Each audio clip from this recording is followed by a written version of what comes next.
And hello everyone, Brad Logan here from Vaught Hemingway Stadium one final time tonight. It was 35-27. The Rebels took care of the Tulsa Golden Hurricane, scoring 28 points in the second quarter, going scoreless the remainder of the game. That's definitely a question mark for this Rebel offense. What happened? Well, Lane Kiffin was not happy, obviously, at the end of the game. Had a chance to visit with him, and he intimated that it wasn't a very happy locker room at the end of the game. But again, you play to win the game is what Coach Herm Edwards said. And the Rebels did just that, winning the game, and that's what's important. They'll get a really highly ranked Kentucky team, depending on what happens tonight with Kentucky and Northern Illinois here at Vaught Hemingway Stadium next week. It'll be a raucous crowd, 11 a.m., one of the biggest games on the docket. The question is there a chance we could get college game day here in Oxford? Well, we'll have to wait and see. The biggest question mark right now is what is going to happen with the injuries. Zach Evans, the running back, we've been told that there may be an injury there. Obviously, Caleb Warren came out of the field. Came off the field. Mason Brooks came in for him. So there was an injury there. We know that J.J. Pegues, Kari Coleman are both injured. We were told today that they would be back next week. The question is, of course, what about Quinshon?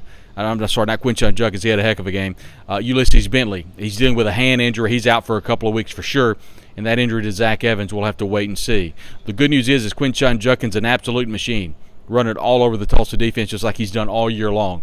It was a big day, obviously, on defense for Trey Washington. It was nice to see some people step up for this Ole Miss defense. It was that Ole Miss defense that honestly secured the game because the offense just completely went stagnant in the second half. But it's Ole Miss and Kentucky next week at 11 o'clock.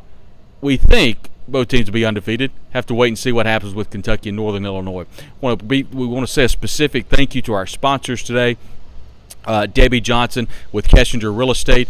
Debbie is our real estate agent here on the Logan Media Network and the Believe in Ole Miss podcast on the Believe Network. We want to thank you for your sponsorship. Today's show is brought to you by, of course, Debbie Johnson and Kessinger at Kessinger Real Estate. And then, of course, Bet Online, our friends at Bet Online.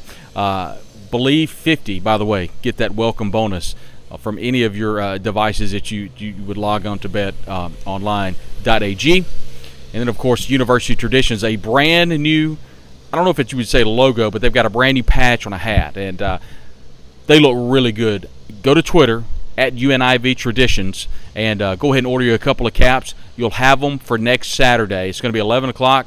Don't know how hot it's going to be. We know the sun will probably be shining, so you want to get a brand new hat for that. So we want to thank our sponsors here on the Logan Media Network and the Believe in Ole Miss podcast. It was Ole Miss a winner today, 35-27 here at Vaught Hemingway Stadium. We'll see you on the Believe Network, the Believe in Ole Miss podcast, and also as we contribute over at Rebs 24/7 at Rebs247.com. Inside the Rebels, an affiliate of 24/7 Sports. I'm Brad Logan, thanking you for being along for the ride here as the Rebels win today over Tulsa.